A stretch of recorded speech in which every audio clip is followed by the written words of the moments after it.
সবিনয়ে বিনয়ে বলতেছি, আমার এই ধানখালের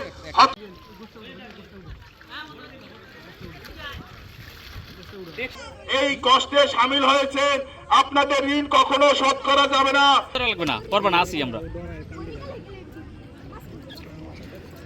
খেলাধুলা রেখে তারা তাদের অধিকার আদায়ের জন্য এই গলার ফেলায় পানির ভিতরে নামে গেছে। ঘূর্ণিঝড় তো দূরের কথা, স্বাভাবিক জ্বরই 2-3 ফুট পানি বেশি হইলে এই রাস্তা তলিয়ে যায়। এমনকি আমাদের এই মানুষের কষ্ট তাদের কাছে কোনো কষ্টই মনে হয় না।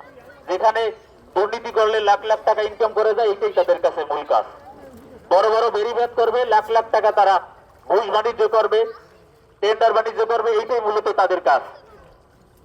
ইতিমধ্যে এক বক্তা বলেছে যে আমরা এক দপ্তরের কাছে গেলে অন্য দপ্তর বলে এটা আমার কাজ না, অমুক দপ্তরের কাজ।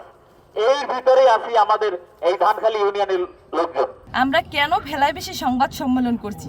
যখন আমাদের এলাকায় জোয়ারের পানি প্রবেশ করে তখন নৌকা বা ভেলা ছাড়া আমাদের চলাচল অসম্ভব হয়ে পড়ে। এই মুহূর্তে আমাদের বাড়ি ঘর, রাস্তাঘাট, স্কুল সব জোয়ারের পানিতে তলিয়ে আছে। তাই আমরা কলাগাছের ভেলায় বেশি এই সংবাদ সম্মেলন করছি। রাস্তার যতটুকু নিচের রাস্তা আছে সব তলায় যায়, পোলাপান আইতে পারে না। পোলাপান আর সময় দাঁড়াই থাকা লাগে রাস্তায়। পানি জোয়ার যে সময় ভাড়া লাগে সেই সময় পোলাপান আনা লাগে, আবার আমনের যাই ওই ভোরের আনা লাগে, তারপর নৌকো পার করে আনা লাগে। আমাকে অনেক কষ্ট, রান্নাবান্না করতে কষ্ট। মরার পর একটু চাই যে একটু শুকনো মাটিতে থাকার, এই শুকনো মাটি আমাদের জন্য মনে হয় যে ভাগ্যে নসিব হয় না। সরকারি বা বিভিন্ন সাংবাদিক সম্মেলন করা হয়েছে, পানি উন্নয়ন বোর্ডে যাওয়া হয়েছে, কিন্তু আমাদের এই মরা লাশ নিয়ে আমরা বিগত দিনে আমরা যে লাশগুলো এখন আমরা এইগুলো লাশ অন্য অন্য জায়গায় নিয়ে আমরা দাফন করতে হয়।